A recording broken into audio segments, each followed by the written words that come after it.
My name is Elle, and let me tell you something. This past Thanksgiving wasn't just another holiday. It was the day my family made sure I'd never look at them the same way again. They told a lie, just a simple, casual excuse that kept me from coming to dinner. At first, I thought nothing of it. Families get complicated, plans shift, misunderstandings happen. But when I found out the truth, it hit me like a fist in the chest. The lie wasn't to protect me, or to spare me from some uncomfortable drama. No, it was worse than that. They had gathered around the table, plates piled high with turkey and stuffing, wine glasses clinking, laughter echoing off the walls, while I was deliberately left out. And here's the cruelest part. I was the only one, the black sheep, the expendable one. My chair sat empty, not because I'd said something wrong or because I hadn't made the effort. No, it was because to them, I was just an AC tech, just a man in grease-stained coveralls who spent his days crawling through attics and fixing compressors. I wasn't someone worth showing off to friends or bragging about to relatives. I was a paycheck in their pockets, nothing more. Funny thing though, because while they pretended I didn't exist, I was the one paying for my sister's college tuition. The same sister who rolled her eyes at me in public, who lowered her voice when introducing me, who never once acknowledged the sacrifices I made for her. My parents knew it. My brother knew it. Every single one of them was more than happy to cash my checks, to let me bleed my savings dry for the sake of family.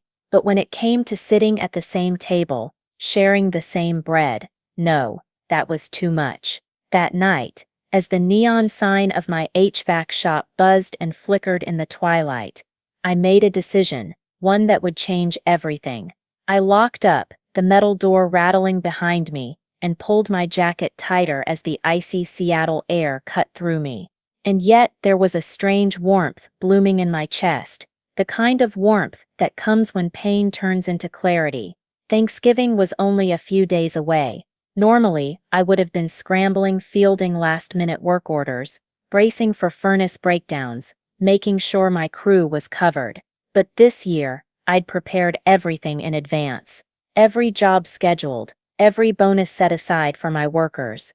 I'd even picked out a nice bottle of wine to bring to dinner. A small gesture, a way of telling them I was proud to show up, not as a worker, but as a son, a brother, part of the family. I climbed into my truck, that old faithful beast of a machine, and the leather seat groaned beneath me. That's when my phone buzzed. The screen lit up with a name that always carried weight. Mom. A smile tugged at the corner of my mouth, automatic, hopeful. I expected her usual pre-holiday chatter, maybe the gentle debate we always had over pie, pecan, or pumpkin. Which one should I bring? That was our little tradition. But the moment I answered, her voice stripped the smile from my face. It wasn't warm, it wasn't familiar. There was a tightness, a hesitation that made my grip on the steering wheel tighten. Whoa, honey, she began, her words careful, almost rehearsed. I wanted to talk to you about Thanksgiving. And in that pause, before she could finish, something inside me already knew. She said something was off. I could hear it the moment she spoke. My mother always carried this sharpness in her tone, this clipped efficiency, like every word had been cut clean with a knife. But now her voice wavered, uncertain, like she was inching towards something she didn't want to say out loud. Sure, what's up? I asked, trying to sound casual as I shifted my truck into drive. But even then, I felt it, the pause. Long enough for my stomach to twist, long enough for dread to slip in like a draft through a cracked window. We think it would be best if you skip dinner this year. For a second, I thought I'd misheard. My grip on the wheel went white-knuckled, and I nearly swerved into the next lane. Wait, what? Skip dinner? What do you mean skip dinner? We always do Thanksgiving together. My voice cracked between confusion and disbelief. She let out a sigh, one I knew too well, the soft, practiced kind she used when she was about to feed me some half-truth polished into a lie. Well, it's just that this year we're keeping things a little more formal. Serafina's boyfriend is bringing his parents and we thought it might be better if it was just close family. I scoffed, the sound bitter as acid rising in my throat. My chest tightened. I am close family, Mom. Of course you are, sweetheart. She rushed out, dripping her words in syrupy sweetness that tasted more like poison. It's just, you know how these professional families can be. It's important for Serafina to make a good impression. And there it was, the dagger buried clean and deep. It wasn't about space at the table. It wasn't about dinner portions or seating arrangements. No, the truth was simple and cruel. I didn't fit their picture. My job, my life, my very existence wasn't up to their standards. So what, Mom? I snapped, my voice sharp, trembling with the anger bubbling under my skin. Because I don't wear a suit and tie, I'm not good enough to sit at the table.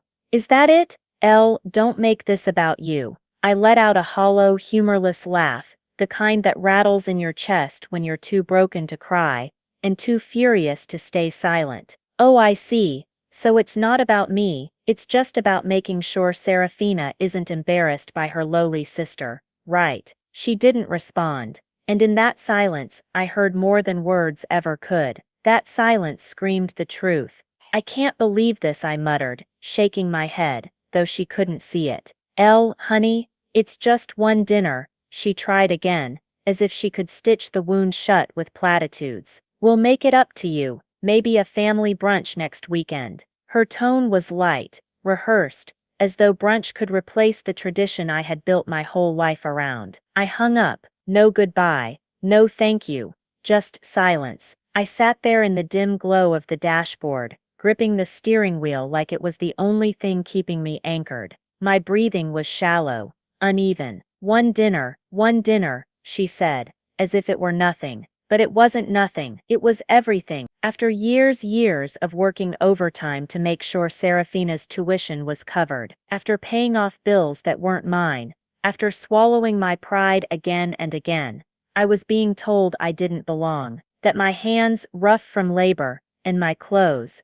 marked with grease, made me unworthy of the table I had helped keep standing. One dinner. That was the phrase echoing in my head, like a nail being hammered over and over into wood. One dinner. And suddenly, I knew, this wasn't about one dinner. It was about where I stood in their eyes. Disposable. Useful only when they needed me. Forgettable when they didn't. And right then, I promised myself I wouldn't be forgotten again. Of paying for her tuition. Of making sure she never had to worry about rent, groceries, or a single overdue bill. Of working late nights, dragging my tired body through crawl spaces and rooftops just so she could have the kind of life that didn't leave her hands cracked and blistered like mine. And now I wasn't good enough to sit in the same room as her boyfriend's parents. The stillness in my truck pressed down on me like a weight, the hum of the engine the only sound. Then my phone vibrated against the console, snapping me out of my spiral. A text from my cousin Genevieve. My chest tightened. I need to tell you something. It's about Thanksgiving. For a moment, I just stared at the screen. My thumb hovered, hesitant. Some part of me already knew what I was about to read, but knowing and seeing it written out are two different kinds of pain. I overheard Mom and Serafina talking the other day. Serafina told her she didn't want you there because she was afraid it would make her look bad in front of Dorian's parents. She said, and I quote, "I don't want them to think we come from a working-class background." I read the message twice. Then a third time. The words blurred, my stomach sinking lower with each pass. My own sister, the same one whose textbooks I'd ordered, whose tuition bills I'd paid without blinking, whose rent I'd quietly covered more than once, was ashamed of me. Ashamed of the work I did. Ashamed of the life I built with my own two hands.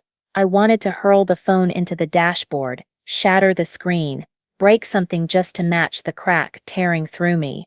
Instead, I sat there gripping it so tightly my knuckles bleached white. Looking back, I should have seen it sooner. The signs were all there, lined up in hindsight like dominoes waiting to fall. The way she never invited me to her college events. The way she'd flinch or change the subject whenever her friends asked what I did for a living. The way she never once introduced me to her boyfriend, even though they'd been together for nearly a year. I had ignored it all, convincing myself I was being paranoid, that I was overthinking. That family, in the end, always came through. But this was undeniable. Thanksgiving Day arrived, and for the first time in my life, I spent it alone. The city was quiet, emptied out as families gathered behind closed doors. I tried to distract myself. I went for a long drive through the damp Seattle streets, stopped at a diner for coffee I'd barely tasted, even scrolled through my contacts and called a few friends, but nothing dulled the ache in my chest. That evening, against my better judgment, I opened social media, and there it was, the smiling family photos, the perfectly set dinner table, Serafina in a sleek dress, beaming next to Dorian, his parents on either side, polished and proper, like they'd stepped out of a magazine spread. My mother and father grinning as if nothing were amiss. Nowhere in sight, cropped out, erased, invisible. That was the moment something in me shifted. If I wasn't good enough to sit at their table, then my money wasn't good enough to pay for Serafina's tuition. The next morning, I woke with a strange lightness in my chest. It wasn't relief exactly. No, it was something harder. Cleaner. The kind of clarity that comes when you finally stop making excuses for people who don't deserve them. I brewed a pot of coffee, sat at the kitchen table with the steam curling up around me, and opened my laptop. Logging into the university's payment portal had become second nature by now. I knew Serafina's account credentials better than my own streaming login. I typed them in with practiced ease. Due date, 2 weeks. Balance $21,500. My eyes lingered on the number. I had covered every semester since she started law school, never once hesitating, never once questioning if she deserved it. But this time, my cursor moved with steady purpose to the option I had never once considered. Remove payment method. A small pop-up appeared. Are you sure you want to remove this account as a payer? This action cannot be undone. My lips curled into a grim smile. Yes, I clicked without a second thought. The decision felt like cutting a rope I'd been dragging for years. The laptop snapped shut with finality, and almost immediately my phone buzzed against the table. My mother's name lit up the screen. I ignored it. Then it buzzed again, and again. By the fourth call, I sighed, picked up, and braced myself. Lot. Her voice was sharp, exasperated, like she had already been mid-argument before I even answered. What are you doing? I took a slow sip of my coffee. Good morning to you too, Mom. Don't play games with me, she snapped. Serafina just called me hysterical, saying you cut off her tuition payment. Tell me that's not true. Oh, it's true, I said flatly, letting the words hang in the air. Silence. Then a sharp inhale, like she'd been slapped. Ella, how could you be so cruel? Cruel. I laughed. Short, humorless, and sharp. That's an interesting choice of words, considering she's the one who got me disinvited from Thanksgiving because she was embarrassed by me. She was just trying to make a good impression on Dorian's family, Mom argued, her tone shifting into that saccharine, guilt-tripping lilt she always used when she wanted something from me. You know how these things work. She's young. She doesn't think things through. She's 24, Mom, I said, my voice steady now, cutting clean through her excuses. She's old enough to know exactly what she's doing.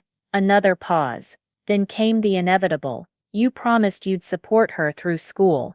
No. My voice was steady, but my grip on the mug in my hand tightened until the ceramic creaked. I promised to help my sister, not someone who treats me like I'm disposable. She didn't mean it that way. Mom tried, her voice pushing through static, grasping for any excuse that might soften the blow. She meant it exactly that way. I cut in sharper now, each word landing with the weight of years behind them. A frustrated sigh hissed through the receiver. You're overreacting. Family makes sacrifices for each other. That's just what we do. A bitter laugh rose up in my chest. though I swallowed it back before it could escape full force. Funny. Family only seems to apply when I'm the one giving, but when it's my turn to ask for just a sliver of respect, suddenly, I'm the problem. Suddenly, I'm asking for too much. She needs this, Mom pressed, her tone carrying that mix of demand and guilt she wielded like a weapon. So did I snapped before I could stop myself. My words sliced through the silence that followed. For once, Mom had no immediate comeback, no rehearsed lines about what's best for the family, no tired argument about how Serafina's future depended on me. Nothing but the weight of silence on the line, a silence I let stretch, growing heavier by the second, before I finally spoke again. I'm done, Mom. I mean it. I've spent years paying for her education, covering every expense, making sure she never had to worry about a damn thing. And the one time, I needed her to simply acknowledge me. She erased me instead. Mom exhaled sharply, irritation bleeding through her words. You're being so dramatic. I closed my eyes, the sting sharp in my chest, and forced myself to breathe steady. I think we're done here. Wait. I hung up. For a long moment, I just sat there, the phone still warm in my hand, my pulse hammering against my ribs. I had done it. I had actually severed the tie, the one thing they never thought I'd have the courage to do. I should have felt guilty. Maybe a part of me did. Some small corner of myself that still clung to the idea of family, like a child clutching a worn-out toy. But that guilt was buried under years of resentment, so deeply layered it barely registered anymore. Instead, I felt something else, something sharper, something dangerously close to satisfaction. The dim light of my living room stretched shadows across the walls as I sat there, motionless. The city hummed faintly outside, a world moving on as if nothing had changed. My coffee had long gone cold, sitting half-finished on the table. I didn't move. My mind was too busy unraveling years of memories, each one sliding into place, like puzzle pieces, forming a picture I had never wanted to see clearly. Serafina had been ashamed of me for a long time. I just hadn't wanted to admit it. The signs had been there. Christmas last year, her big party, all her law school friends crammed into some rented hall. I hadn't been invited. I'd only found out through a stray Instagram post. Her smiling face plastered front and center under a caption about celebrating success with the best people. When I asked her about it later, she brushed it off with some excuse about it being just a small thing. I let it slide. Then there was the time I happened to be near campus for a job. I thought I'd surprise her, take her out to dinner, but when she saw me walking toward her dorm, her eyes darted around like she was afraid someone might recognize me. She barely let me inside, rushed through small talk, then invented some excuse about a study group she had to run to. And the introductions. God, the introductions. To her friends, I was never my sister L. I was just, oh, this is family. As if even my name was something best left vague. As if my identity itself was something to be blurred out of the picture. Back then, I convinced myself it wasn't intentional. I told myself she was distracted, or young, or busy. I gave her the benefit of every doubt. But no, the truth was uglier, and now I couldn't look away. She had been embarrassed by me all along. The realization burned through me, a slow, searing kind of anger, the kind that doesn't explode, but simmers, coils tighter with each breath until it feels like fire in your veins. And it wasn't just anger at her, it was at me too, because I had allowed it. For years I had let her take and take, had let her diminish me with excuses, had convinced myself that family was worth sacrificing everything for. But family shouldn't be conditional, and love, real love shouldn't come with fine print. My eyes drifted back to my laptop. My fingers hovered over the keyboard out of habit, muscle memory drawing me back into the same cycle I'd lived in. For years, logging into the university's payment portal, checking due dates, making sure everything was covered. But tonight, the screen looked different. Next semester's tuition $21,500. Due in 2 weeks. I stared at the number, my stomach twisting, my thoughts sharp as glass. And for the first time in years, I didn't see responsibility. I saw opportunity. How many late nights had I dragged myself home half awake, eyes burning, just to make sure there was enough in the account to cover her tuition? How many vacations had I canceled? How many birthdays I had skipped for myself, just so she never had to worry about rent or food or tuition deadlines? And for what? So she could erase me when it suited her, pretend I was invisible when it made her shine brighter. Not this time, not anymore. I picked up the phone, my hand steady in a way that surprised me, and dialed the university's financial office. 2 rings, then a polite voice answered, brisk and businesslike. How can I assist you today? I need to remove myself as the payer on an account, I said. My voice sounded calm, but beneath it was a quiet finality I had never felt before. A pause on the line. Are you sure? This will impact the student's enrollment status. I closed my eyes, inhaling slowly, letting years of exhaustion and bitterness wash through me before answering. Yes, I said. I'm sure. The process was alarmingly simple. 5 minutes, a few verification questions, a confirmation code read back to me. That was it. The cord I had been choking myself with for years was finally cut. When I hung up, I set the phone on the counter and just stood there, waiting for guilt to creep in like it always did. But it didn't. Instead, a strange, weightless relief settled into me. For the first time in years, I wasn't carrying someone else's burden. For the first time, I wasn't bleeding myself dry to keep her comfortable.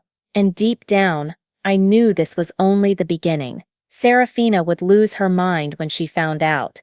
And she did. The first call came less than 24 hours later. I was halfway through my morning coffee when her name lit up my phone, glowing like a curse. Serafina. I didn't even need to see the screen to know. I let it ring. She called again, then again, relentless. Each vibration rattling against the counter like a wasp trapped in glass. On the 4th attempt, I exhaled slowly, gripping the mug tighter and silenced the call. I wasn't ready. No, that wasn't right. I didn't owe her this conversation. The buzzing stopped, replaced by a voicemail notification. Against my better judgment, I pressed play. What the hell? I just got an email from the university saying my tuition payment was declined. This has to be a mistake. Call me back. Her voice was high, panicked, brittle. I set the phone down and sipped my coffee, savoring the bitterness. Let her stew in it. Another call, then another, then a text. If you don't fix this, I won't be able to enroll next semester. You can't just do this to me. My thumb hovered over the keyboard as I typed out 2 words. Not my problem.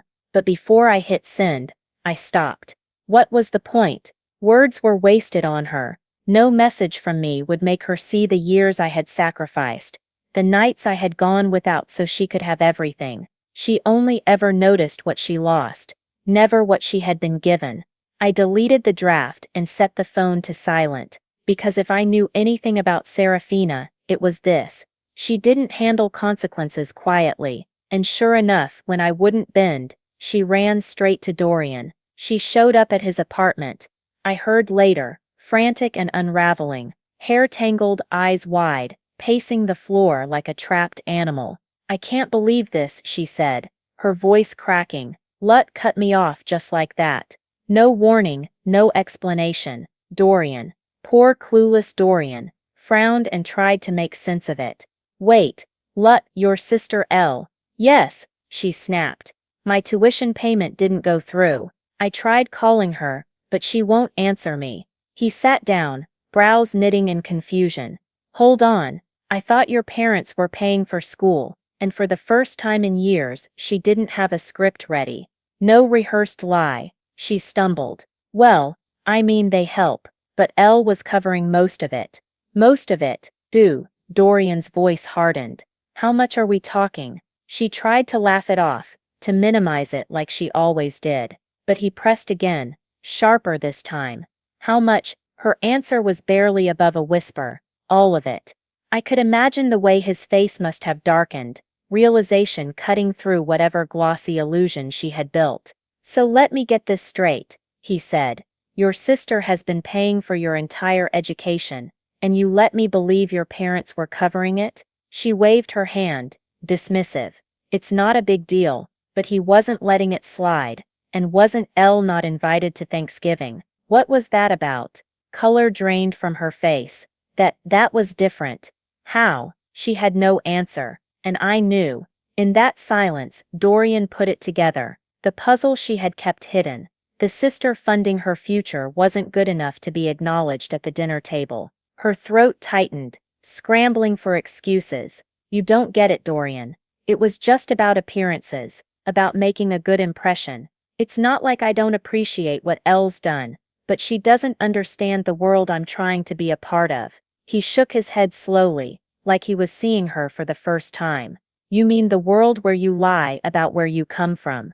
The world where the people who actually save you aren't polished enough to mention?" She stammered, but he cut her off with one word. Flat and final. "Wow." Then he grabbed his keys. She blinked, panicked. "Wait, where are you going?" "I need space." His voice was eerily calm. "You're seriously mad at me over this?" But he didn't answer. He just walked out, leaving her alone in the wreckage she had built. That night, my phone buzzed with a final text from her.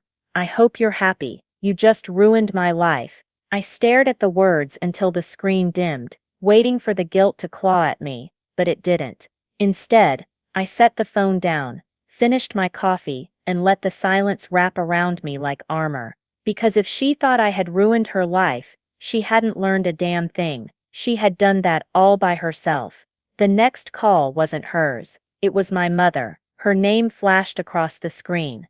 Margot Calloway, as heavy as a warning bell. I could already hear the cadence she'd use. The measured disappointment. The sighs weighted with unspoken judgment. The subtle reminder that somehow I was the failure. I let it ring twice before answering. "Lud," she snapped, voice sharp, urgent. "I just got off the phone with Serafina. She's hysterical." I leaned back against the counter, gripping my mug so hard my knuckles ached. Yeah, maybe she should have thought about that before she treated me like I didn't exist. "Lud," she scolded, softening her tone into that practiced, reasonable calm. "She's your sister. You can't just abandon her like this." I exhaled through my nose, forcing myself to stay even. I didn't abandon her. I stopped funding her lifestyle. "She's just a kid." I laughed, short and bitter. "She's 24. She doesn't know how to handle a setback like this."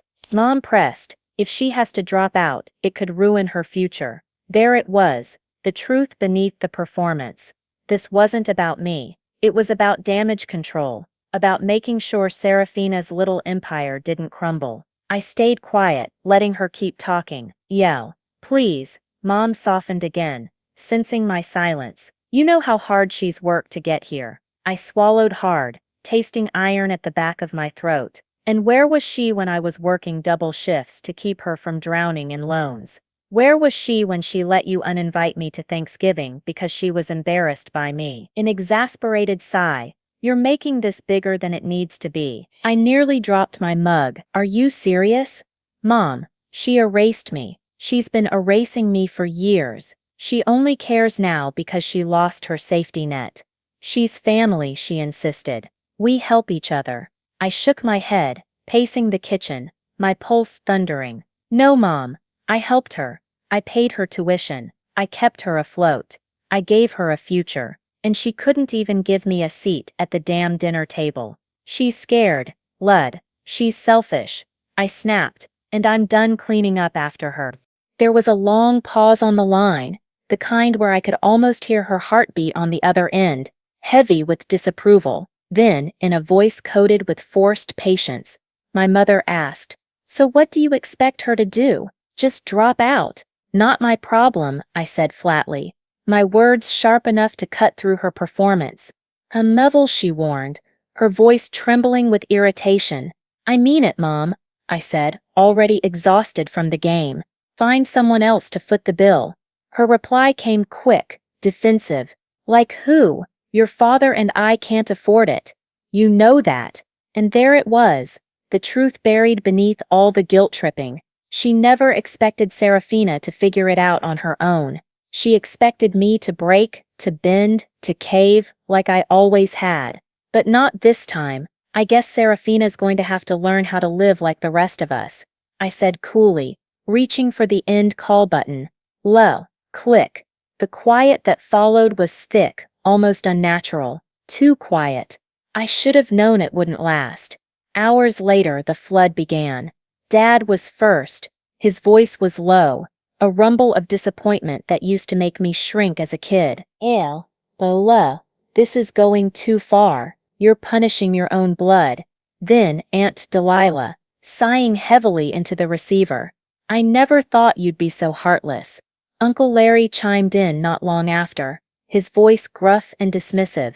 It's just money. You make plenty. Don't be petty. Then cousins, family friends, people I hadn't spoken to in years, all of them suddenly finding the time to dial my number.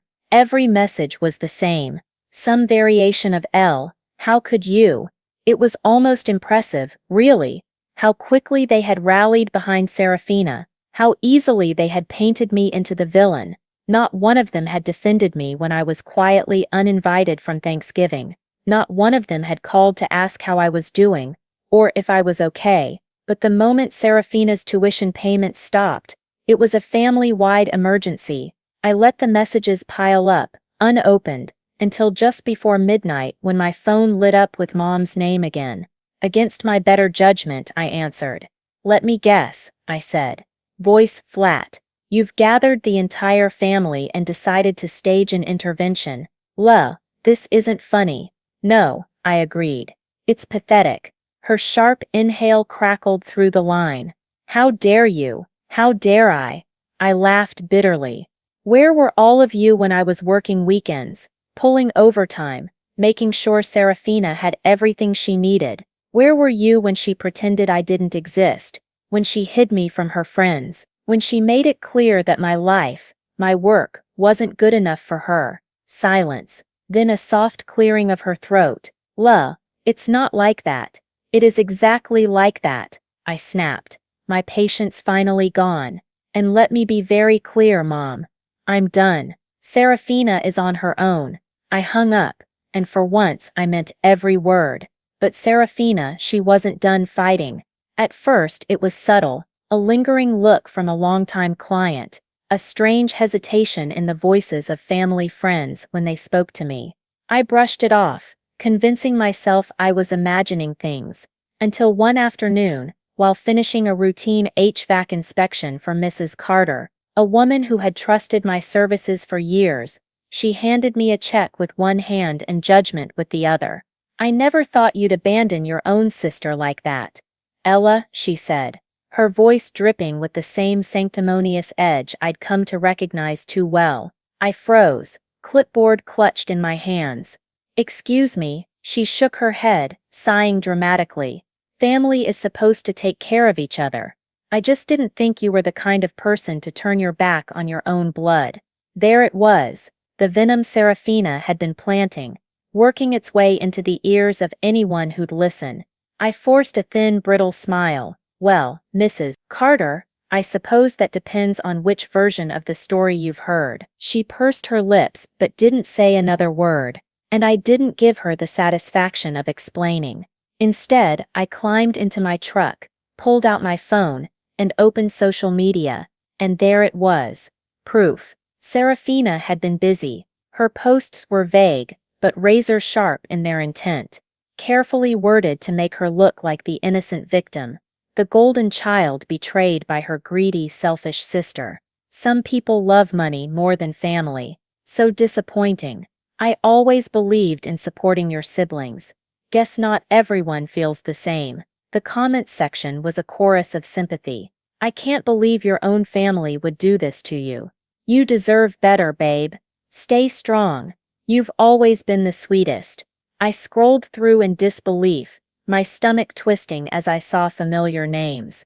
Distant relatives, family friends, people who hadn't said a single word to me after Thanksgiving, now lining up to comfort her, showering her with validation. And then, as if on cue, the calls started again.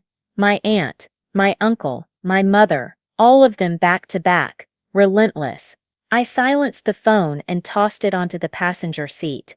I knew exactly what they would say before they even opened their mouths. Somehow, I had gone from family to villain in less than a week, all because I had stopped playing my role as silent provider. Enough. I was done letting her control the narrative.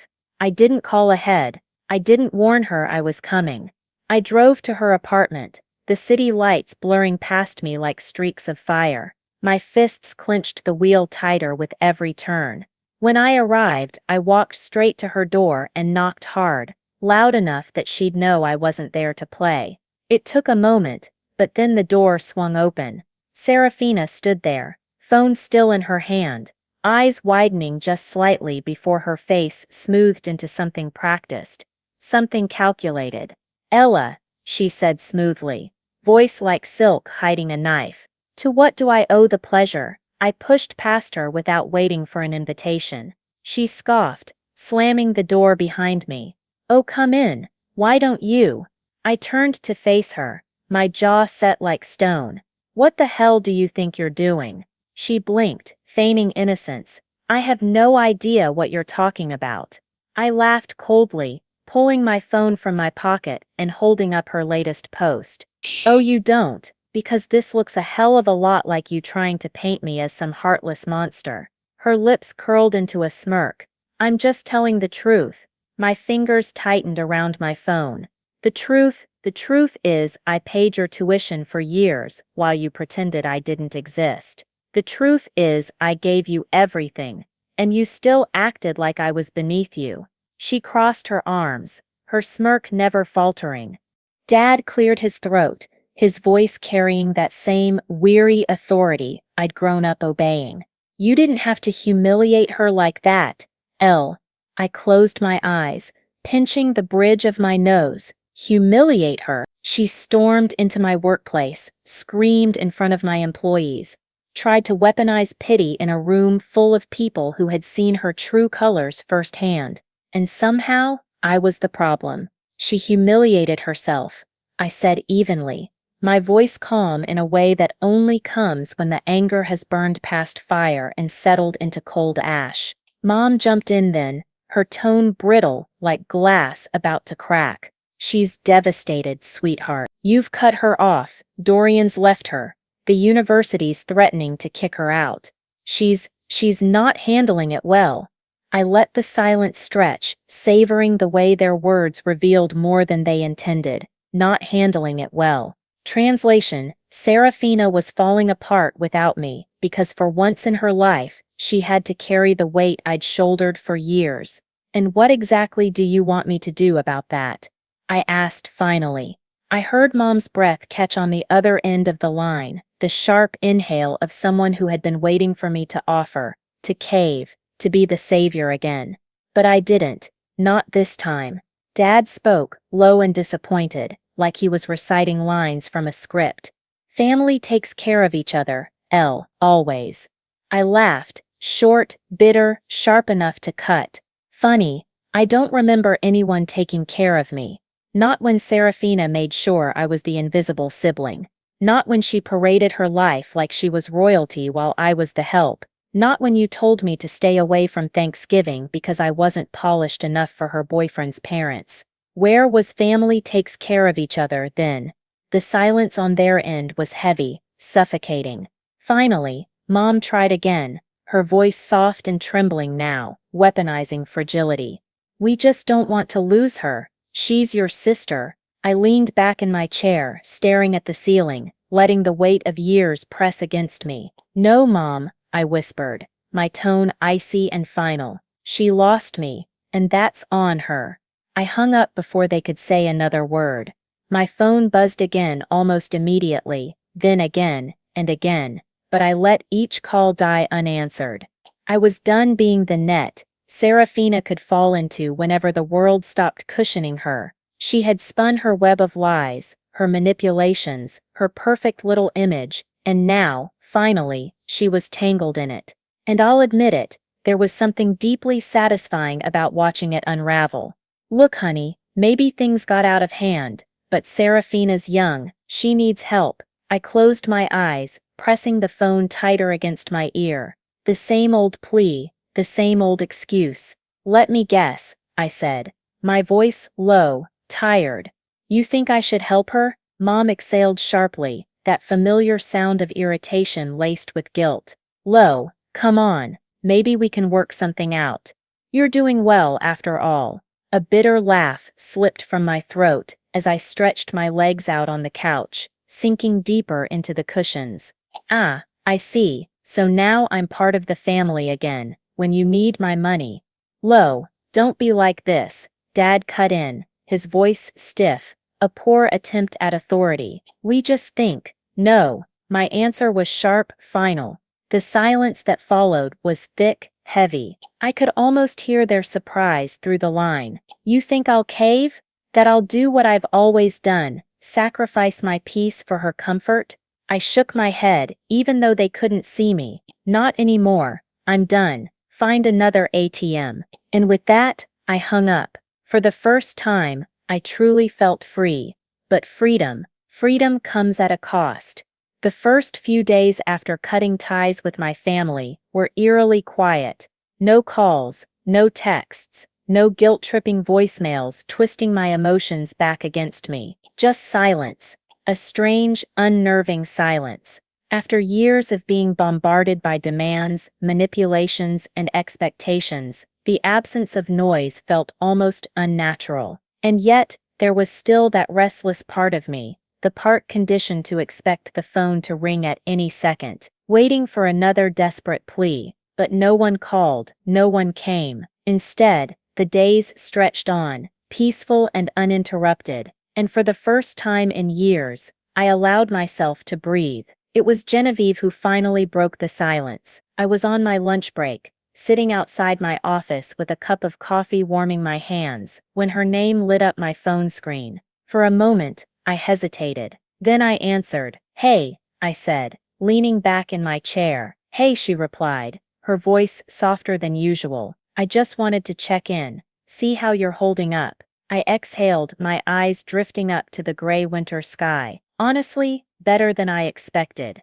There was a pause. I figured, she said carefully, but I also thought you'd want to know what's going on with them. I didn't ask who them was. I already knew. Still, I stayed quiet, letting her decide whether to continue. Serafina moved back home, she said, her tone neutral. She's taking a break from school, says she's going to figure things out, but, she trailed off with a dry laugh. Well, you know how she is. I closed my eyes, unsurprised. And my parents, I asked, though I already knew that answer too. They're struggling financially, but of course, they won't admit you were right. Another humorless chuckle. They're still blaming you for everything. As if it's your fault Serafina burned every bridge she had. Sounds about right, I murmured, taking another sip of coffee. They'll never change. Well, she said, after a pause, her voice gentle. I hope you know that. I do, I whispered. I think I've always known. I just wasn't ready to accept it before. Well, she sighed. For what it's worth, I think you did the right thing. A small smile tugged at the corner of my lips. Thanks, Jen. Any time, she replied softly. And hey, Merry Christmas. You deserve a good one this year. The day before Christmas Eve, I found myself sitting at my desk, staring at the expansion plans for my business. Growth I'd once only dreamed of was now real. More clients, more employees, more opportunities. For so long, I had downplayed my success, carried it like a secret shame, as though I owed it to my family to stay small. But not anymore. I wasn't apologizing for the life I had built. I wasn't ashamed of my work, my choices, my independence. I was finally investing in myself, instead of people who saw me as nothing more than a walking bank account. And that realization, that was the most freeing of all. That night, as I wound down for bed, my phone buzzed on the nightstand. A text. From Mom. Merry Christmas. We miss you. Let's talk. I stared at the message for a long time, my thumb hovering over the screen. A year ago, I would have jumped at the chance. I would have let guilt steer me, second-guessed myself, convinced myself to cave. But not this time. I took a deep breath, exhaled slowly, then deleted the message. I had nothing left to say. For the first time in my life, I chose myself, and it felt damn good. Before I wrap up, let me leave you with something to think about. Life has a way of teaching us hard lessons, especially when it comes to family. We're raised to believe family is everything, that loyalty to blood is absolute. But what happens when that loyalty is one-sided? When your sacrifices are expected, but never appreciated? Walking away from a toxic family dynamic doesn't mean you don't love them. It doesn't make you selfish. It means you finally chose yourself, and that choice, hard as it is, isn't something to be ashamed of. It's something to be proud of. So if there's one thing I hope you take from my story, it's this: your worth is not measured by what you can give others. You are not an ATM. You are not a stepping stone. You deserve respect, even from the people who share your blood. Now I want to hear from you. Have you ever had to set boundaries with family? Have you ever walked away from a situation that was draining you dry? Let me know in the comments. I read every single one. And if this story resonated with you, if it made you feel seen, drop a 1 in the comments, or tell me where you're watching from. If you didn't like it, tell me why. I want to hear your thoughts. Make sure to subscribe so you don't miss the next story. Trust me, we have plenty more to tell. Thanks for watching. And remember, choosing yourself is never the wrong choice. See you in the next one.